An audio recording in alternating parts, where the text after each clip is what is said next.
小爱同学，哎，明天早上7点半叫我起床。好的。小爱同学，哎，关掉书房灯。没问题。小爱同学，在。打电话给我。小爱同学，我在。我要看电影。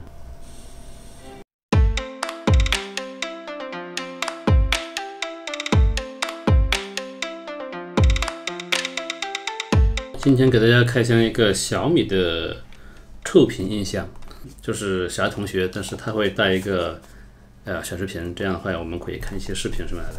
很直观的就是一个小音箱，然后带了一个小视频啊，这么一个时装，就像一个小闹钟一样的。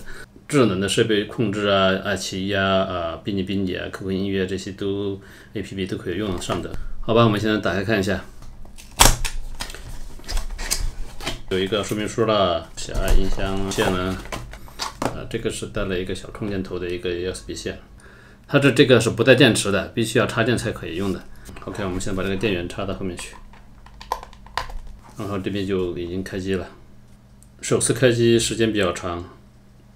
你好，我是小爱同学，请下载使用小爱音箱 App， 根据提示添加音箱。好，我们先看一下这个音箱的，这上面有2个麦克风，这个音量加一个音量减，然后这个是一个功能键。但现在音箱不支持 5G WiFi 的，它只能选择 2.4G 的 WiFi。5G 跟 2.4G 它的 WiFi 网都是自动切换的。好，授权另外一台设备登录你的小米账号，登录一下，登录成功，确定。登录成功了。好，点击屏幕继续。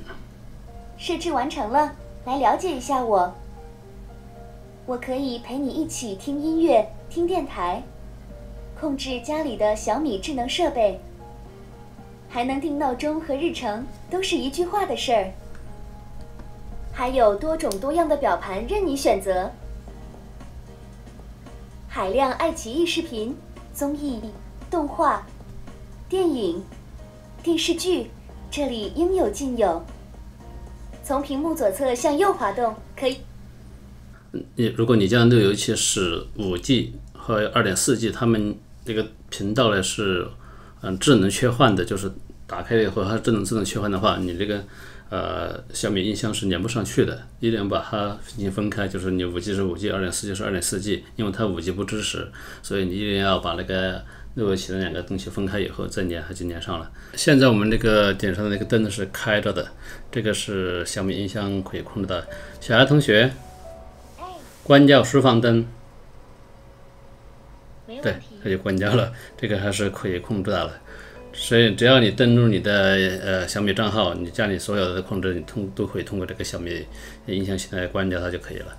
小爱同学，在。打电话给我。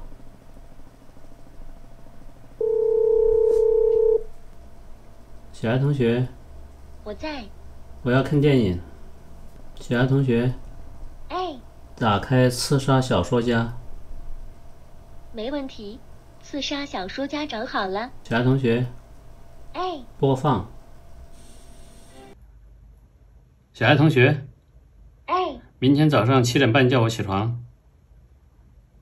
好的，明天上午7点半我会叫醒你。现在不早了，快睡吧。小爱同学，在。打开书房灯。没问题。对，这个就是还是不错的，就是怎么说，又可以看又可以听，还可以做闹钟，还可以控制家里的一些设备，反正这个价钱很便宜，200多块钱。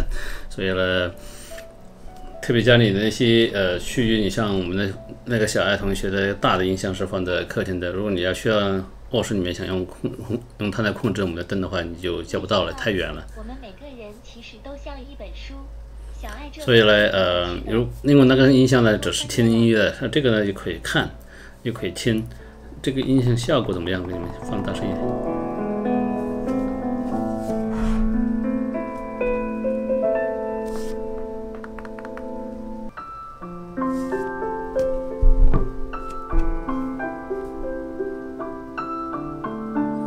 还是可以的，真的，在房间里一个人拿本书听听音乐看看书的话，在床上我觉得很适合，听效果还是不错。